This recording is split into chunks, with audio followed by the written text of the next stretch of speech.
querido público, gracias por sintonizarnos. El día de hoy les preparamos un noticiero dedicado a los principales exponentes de la psicología. Cada uno nos estará platicando sus aportaciones más importantes en este campo. Hoy, martes 3 de noviembre de 1884, vamos a comenzar con nada más y nada menos que con el doctor Wilhelm Wundt, quien nos va a contar de forma exclusiva sobre la inauguración de su laboratorio experimental de psicología. Estas noticias solo las tienen aquí, así que quédense. Doctor, buenos días. ¿Qué nos puede mencionar sobre su nueva propuesta? Claro, es un gran placer para mí el estar invitado hoy a este lugar.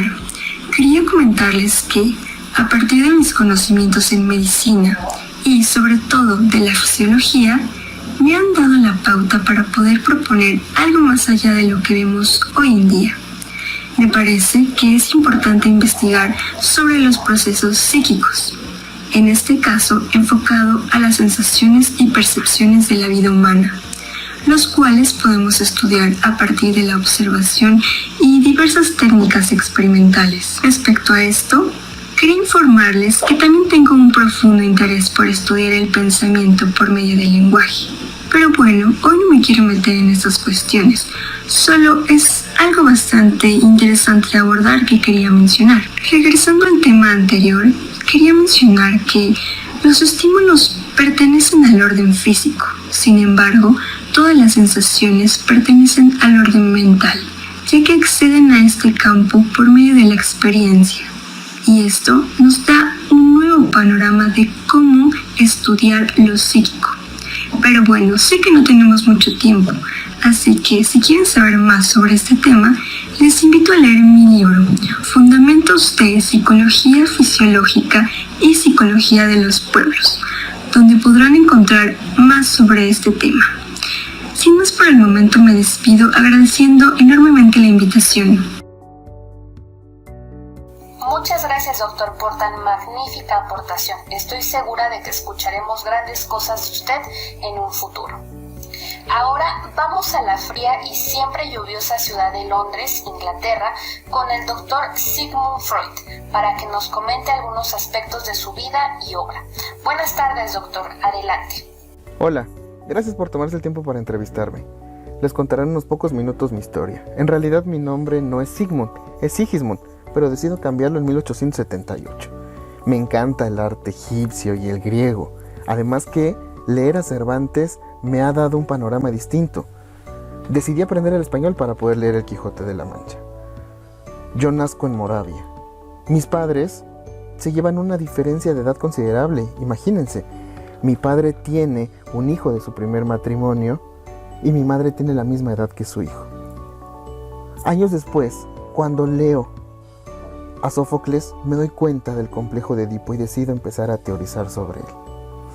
Mis inicios en el psicoanálisis y en la psiquiatría fueron un tanto dispersos. Estoy en la Salpêtrière junto con el doctor Charcot y Breuer, trabajando el caso de Ana O, la primer paciente histérica.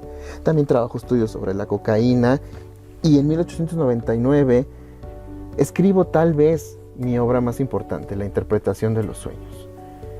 Ya en el siglo XX, junto a Carl Gustav Jung, quien entonces era mi amigo, fundo la Sociedad de los Miércoles, que daría paso a la Asociación Internacional de Psicoanálisis.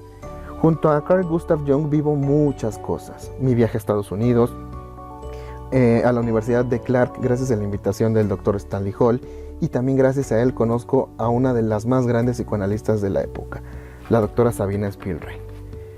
Las guerras mundiales tocaron mi vida. La Primera Guerra Mundial me hizo cuestionarme sobre la pulsión de muerte y la psicología de las masas.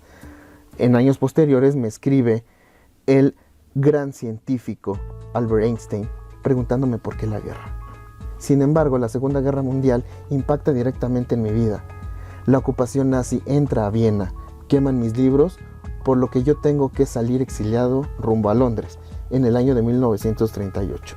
Y heme aquí, en el año de 1939, refugiado en Londres gracias a la sobrina nieta del emperador Napoleón I, Marie Bonaparte, quien me ayuda a salir de Viena y refugiarme en Londres. Y bueno, hoy en día padezco de un cáncer que desde 1922 viene aquejándome. Es algo a lo cual ya no tendré salida y muy probablemente sea mi causa de muerte. Gracias, doctor, por su gran aportación a la psicología y por su valentía en considerar elementos que no eran relevantes antes de esa época. Vamos ahora con una noticia que ha acaparado la atención estos últimos días. Tenemos en el noticiero a Margaret Floyd Washburn, la primera mujer en obtener un doctorado en psicología. Ella nos contará un poco acerca de toda su trayectoria y el trabajo que le costó llegar hasta donde está. Vamos a la nota. Hola a todos, soy Margaret Floyd Washburn, estoy muy contenta de estar con ustedes. Mi camino como psicóloga no ha sido nada sencillo, ya que en la época en la que comencé mis estudios había muchas barreras institucionales, profesionales e incluso interferían las expectativas sociales y familiares. En ese tiempo, aunque estalló la primera ola de feminismo social y político, hubo muchos impedimentos para ingresar en las aulas universitarias. El campo de la psicología era mayormente masculino, había menor oportunidad de empleo y educación para mujeres. Ante todas estas dificultades, muchas de ellas tuvieron que renunciar a la universidad y vivir en un ámbito doméstico. A pesar de estas barreras anteriormente mencionadas, tuve la oportunidad de licenciarme en Vassar College en 1891.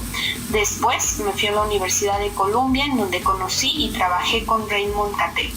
Después me tuve que ir a la Universidad de Cornell para alcanzar el doctorado, pues esta era la institución que en ese momento ofrecía más posibilidades a las estudiantes mujeres y además era de las pocas que concedía estudios de doctorado a psicólogas. En 1894 presenté mi tesis titulada El efecto de la visualización en los juicios de dirección y distancia táctil, dirigida por Titchener. Fue ahí en donde conseguí ser la primera mujer a la que se le reconoció oficialmente el título de doctora en psicología. Después tuve oportunidad de continuar con mi carrera. Fui docente en diversas universidades, enseñé psicología, filosofía, psicología social e incluso también psicología animal.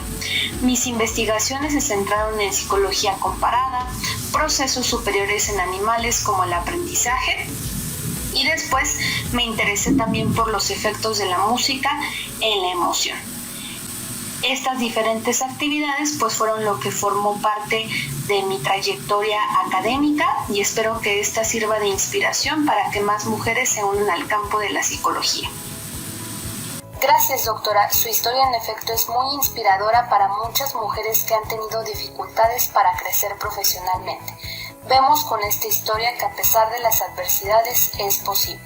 Muchas gracias. Y bueno, regresando a otro tema, ya estuvo hace un momento con nosotros Sigmund Freud. Él nos hablaba de su colega Sabina Spielrein, quien tiene grandes aportes al psicoanálisis y a la psicología infantil y está con nosotros. Pero antes de que nos hable acerca de sus aportes científicos, nos gustaría que nos hablara acerca de sus primeros acercamientos al campo de la psicología. Sabemos que tiene una historia muy interesante. Mis primeros acercamientos al psicoanálisis fueron como paciente psiquiátrica grave. Nací el 7 de noviembre de 1885 en Rostov, en una familia judía. Tuve 4 hermanos menores, 3 hombres y una hermana que murió muy pequeña.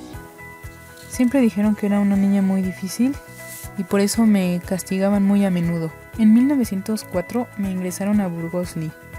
En ese entonces había médicos interesados en temas como la cuestión psicógena de los síntomas, la hipnosis o la sugestión.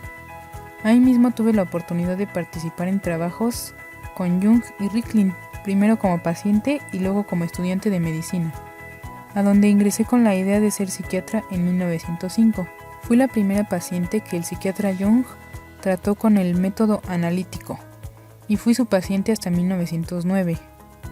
Cuando nuestra relación se convirtió en amorosa en 1908, él decidió renunciar a su cargo en el centro en 1909 y Freud me escribió en ese momento, pidiéndome que reprimiera mis sentimientos hacia Jung. Pero eso también lo motivó a escribir sobre las reglas acerca de la práctica psicoanalítica y formular el concepto de contratransferencia. Gracias a este caso, Jung pudo elaborar también los arquetipos de animus, ánima y de sombra. Ya en 1911 me licencié con la tesis El contenido psicológico de un caso de esquizofrenia, siendo el primer texto académico en el que se utiliza este último término. Fui analista de Bally y de Piaget, con quienes también publiqué trabajos en común. En Moscú trabajé con Vygotsky y con Luria. En total he escrito 29 publicaciones sobre psicología infantil, lingüística y desarrollo del lenguaje. En 1929 el gobierno bolchevique restringió la práctica analítica y en 1936 prohibió totalmente su práctica. Por tanto, esto será lo último que se sepa de mí. No seguiré publicando ni participando en congresos, pues mis hermanos han sido fusilados por el gobierno estalinista en distintos momentos de esta década. Seguramente mi vida también corre peligro. Muchas gracias, Sabina. Vamos a continuar. Seguimos con alguien más que, además de un psicólogo y detrás de escena, me comentó que lo presentara como epistemólogo, ya que en eso se basó su obra. ¿Qué nos podría compartir el doctor Jean Piaget? ¿Por qué epistemología y no psicología? ¿Cómo surgió todo esto? Vamos con el doctor. Adelante.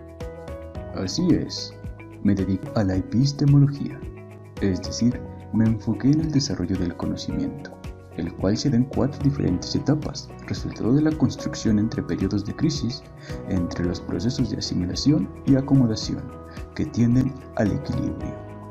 El éxito de una etapa a otra es una cuestión evolutiva, cronobiológica, derivada de la adaptación del individuo en el medio. Al mudarme a Francia en los años 20, trabajé con Alfred Binet, evaluando test de inteligencia, ya que el país quería mejorar su sistema educativo. Pero más que en los aciertos, me centré en los errores de los niños y adolescentes, ya que eran consistentes entre sí, por lo que podría marcar una diferencia entre los procesos cognitivos para llegar a ciertas conclusiones, aspecto que observé con mis propios hijos y posteriormente plasmé en mi libro 6 estudios de psicología, detallando las diferentes etapas del desarrollo cognitivo. La biología evolucionista marcó mi concepción sobre el desarrollo de los procesos cognitivos como variaciones adaptativas inherentes a la maduración de los individuos. Darwin, con la teoría de la evolución y sus libros El origen de las especies y la descendencia del hombre, revolucionó mi panorama y la del mundo sobre cómo ver los fenómenos, en especial los procesos mentales en humanos y en otras especies, viéndolos como un factor evolutivo y por lo tanto adaptativo.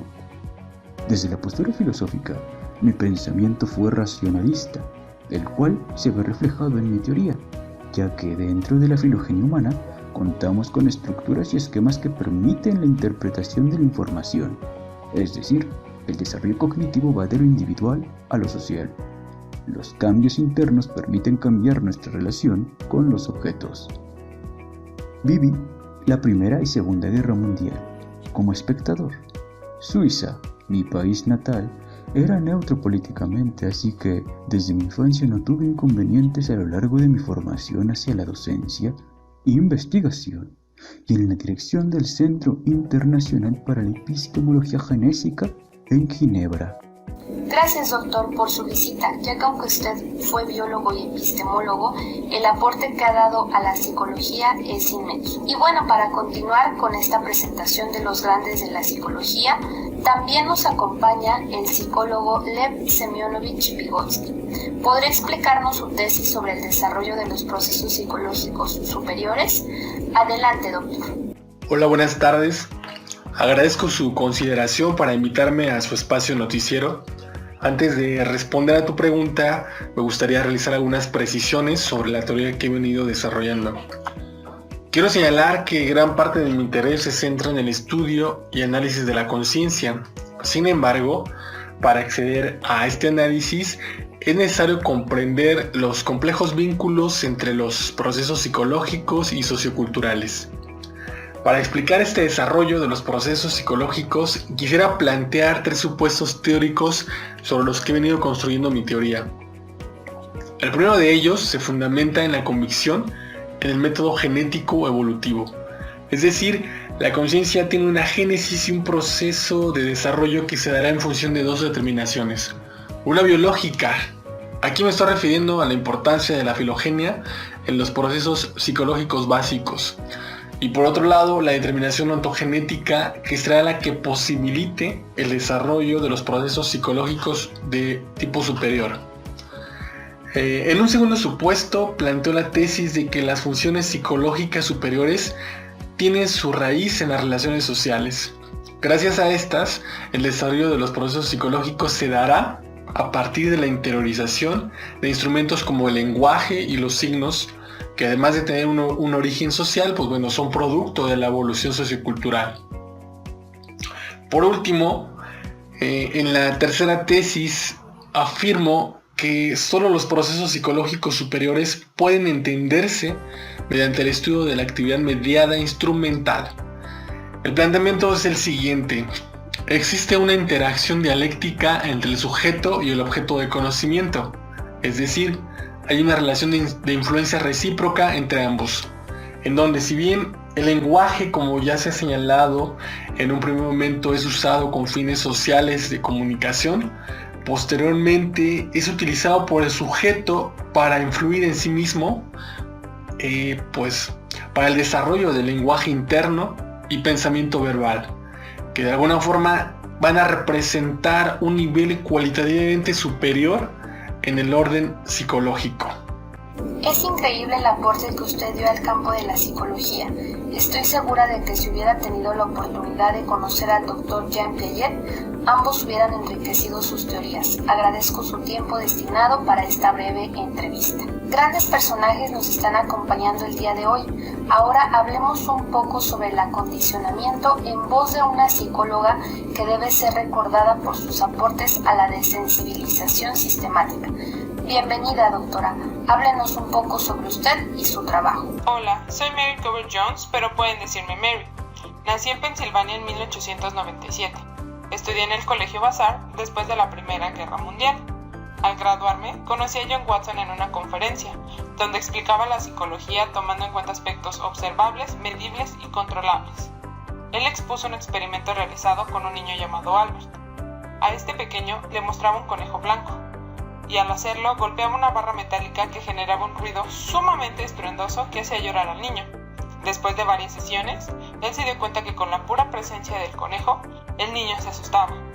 Este experimento llamó mucho mi atención y fue una gran influencia para que trabajara en el campo de la psicología y para realizar un experimento similar, solo que en mi caso quería lograr una clase de acondicionamiento o contracondicionamiento.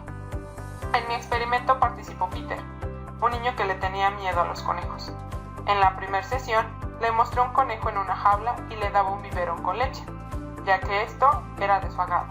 Al paso de las sesiones, lo acerqué poco a poco al conejo mientras le daba su biberón, hasta que un día decidí sacarlo de su jaula y ponerlo cerca de Peter. Él fue capaz de tocarlo y estar cerca del conejo sin llorar.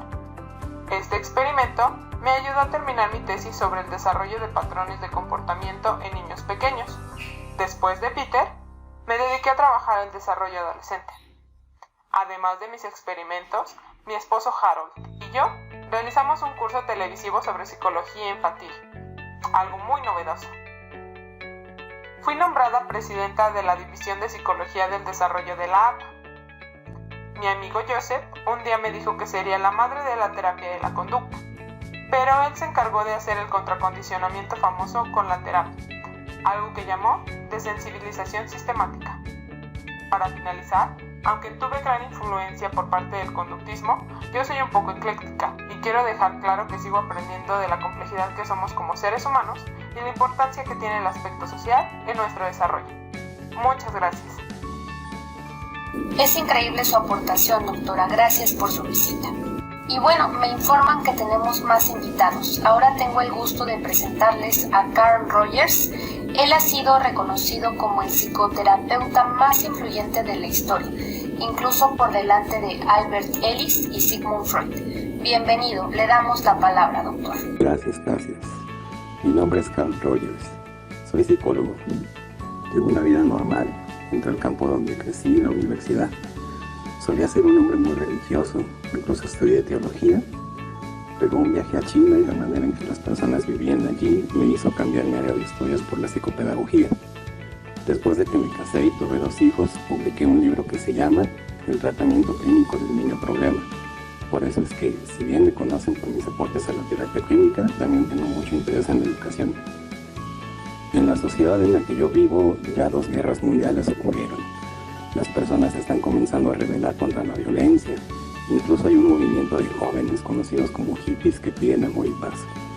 Otra de las cosas contra las que la gente ya no quiere son los currículos educativos que deshumanizan a los estudiantes y los tratan como robots, así como le hacen los conductistas. Por eso se me ocurrió que la enseñanza debe estar centrada en ayudar a los alumnos a descubrir lo que son y lo que quieren llegar a ser. Como otros colegas, yo también hablo del aprendizaje significativo. Creo firmemente que todos somos personas únicas que tienden a la autorrealización y que quieren crecer. Tenemos una capacidad innata a aprender, siempre y cuando los temas se relacionen con nuestros objetivos personales. En la escuela, el alumno es el que decide y mueve sus recursos para lograr sus aprendizajes. Otra cosa es que no podemos estar amenazando a los alumnos con castigos o peor aún castigarlos. El maestro los tiene que apoyar, comprender, ponerse en su lugar. Si no, el aprendizaje no va a durar. Además, ¿quién es el profesor para evaluar a sus estudiantes? Que se autoevalúen, que sean críticos, creativos y tengan la confianza en cómo sus conocimientos han crecido. Es solo de este modo que las personas se autorrealizan, que logran ser felices y que no buscan la aprobación de los demás, sino alcanzar sus propios objetivos.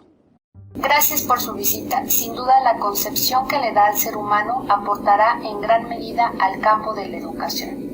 Y ahora, del otro lado del foro, está con nosotros Burrus Frederick Skinner, científico de Pensilvania, quien asegura que los niños aprenden como ratas. Escuchó usted bien, como ratas. ¿Será un loco queriendo buscar polémica? ¿Será que los humanos no somos tan diferentes a otros animales?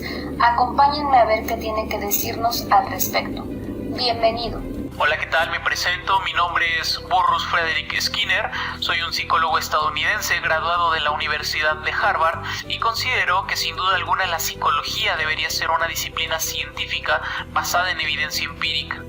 Muchos se escandalizan al escuchar mi teoría debido a que la mayoría de mis investigaciones sobre aprendizaje se encuentran basadas en experimentación animal, pero permítanme explicarles brevemente mi teoría esperando pueda cambiar su opinión.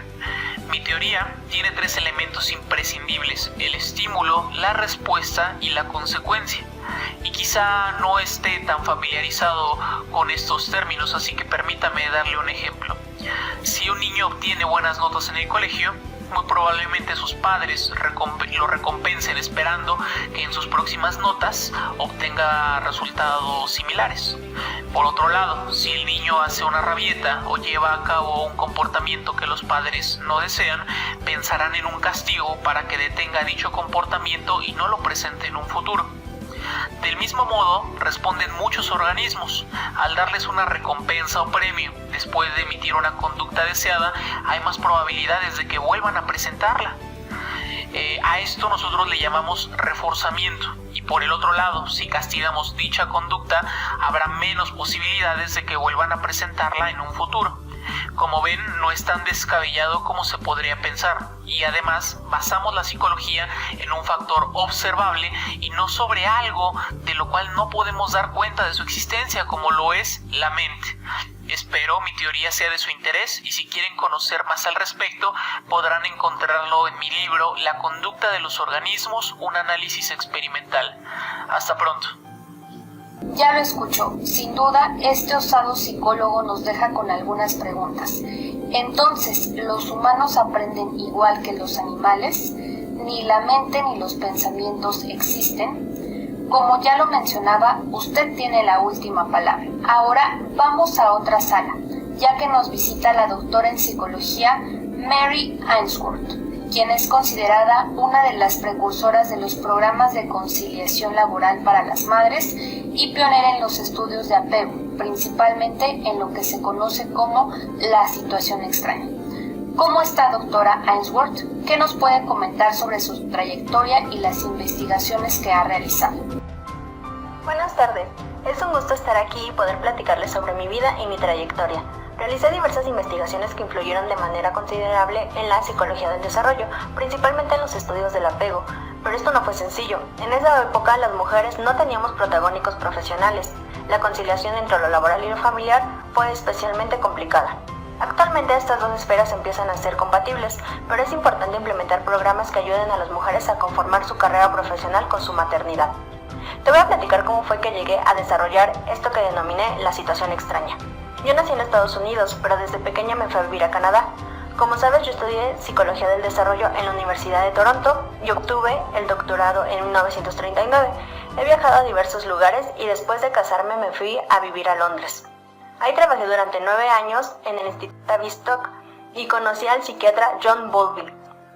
Los dos iniciamos un camino de investigación basado en las experiencias de separación de los niños con sus figuras de apego. Continuamos los estudios de la teoría del apego, pero en un viaje a Uganda en 1953 me percaté de las diferencias que existían en las relaciones tempranas de los niños con sus madres. Estas observaciones me llevaron a proponer lo que me preguntas sobre la teoría del apego y lo que denomino la situación extraña. La intención fue estudiar el apego en la infancia. Te explico. Consistía en establecer 2 episodios de separación entre el niño y su cuidadora, generalmente era la madre, para analizar el tipo de apego del niño, a través de su actitud y conducta de exploración bajo condiciones de estrés al separarlos. Nuestra población de estudio se conformó con niños entre 10 y 24 meses de edad, mediante 8 episodios que implicaban separaciones y reencuentros con las madres, así como la presencia de un extraño en algunos de ellos. A partir de los resultados obtenidos, se clasificaron 4 tipos de apego según la conducta que estos manifestaban durante la separación y el reencuentro con la madre. Uno de los factores esenciales que afectan el apego es la sensibilidad de la madre con respecto a las necesidades de su bebé, que se considera vital para el desarrollo de un apego seguro. Después continué trabajando en esta misma línea de investigación sobre la teoría del apego en el Instituto Johns Hopkins y la Universidad de Virginia. Me retiré en 1984 y en el año de 1999 fallecí a los 86 años.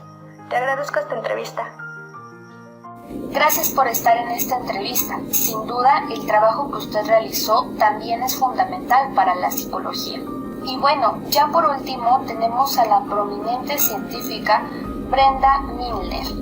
Su trabajo es muy importante porque ayudó a sentar las bases neurológicas de la conducta humana, en particular en el estudio de la memoria. Adelante con la nota. Cuando nací, la psicología se concebía como una cuestión moral. No tenía mucho de científico. Se creía que la gente y cómo se comportaba era por bondad o por maldad, de acuerdo a ciertos valores. Yo nací en Manchester en 1918, en plena guerra. Recuerdo que mi madre y yo nos contagiamos de gripe española, pero logramos sobrevivir. Estudié psicología experimental en Cambridge. Después de graduarme en el 36, mis colegas y yo fuimos llamados para elaborar pruebas para pilotos de combate y bombarderos de la Air Force. Tiempo después viajé a Canadá y comencé mis estudios de doctorado en la Universidad de McGill con Donald Hebb como mi tutor en 1950. En el 52 obtuve mi doctorado por el trabajo con pacientes que padecían epilepsia y daño en el lóbulo temporal. Posteriormente, fui al Instituto Neurológico de Montreal bajo la supervisión de Wilder Penfield. En esa época, tampoco era común que las mujeres estuviéramos en ese campo de investigación. En el neuro, tuve la oportunidad de atender al paciente HM, quien sufría convulsiones desde los 10 años. Desesperado, aceptó realizarse una cirugía experimental novedosa, en la que le fueron removidos los lóbulos temporales de los 2 hemisferios cerebrales. Con la remoción quirúrgica, desarrolló amnesia anterógrada, que lo volvió incapaz para recordar nueva información a largo plazo. Se me ocurrió que HM trabajara con una estrella por medio de su reflexión en el espejo. Debía dibujarla. Y con esa sencilla tarea, pude observar que mejoraba su ejecución, aunque él no recordara haber hecho esa tarea anteriormente. Llegué a la conclusión de que existen diversos mecanismos de memoria, por ejemplo, la declarativa o la procedimental de largo y corto plazos. Aún recuerdo cuando Hebb me dijo que ningún psicólogo sobreviviría en el neuro. A 7 décadas de ese momento y a pesar de haber cumplido 102 años, asisto a mi laboratorio 2 o 3 veces por semana. Todo continúa siendo una aventura maravillosa. La sigo disfrutando cada minuto.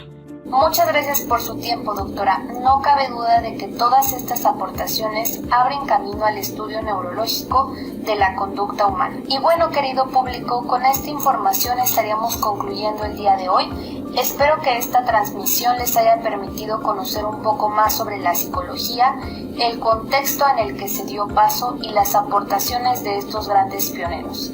Gracias por acompañarnos en esta edición. Nos vemos en la próxima y que tengan un excelente día. Hasta luego.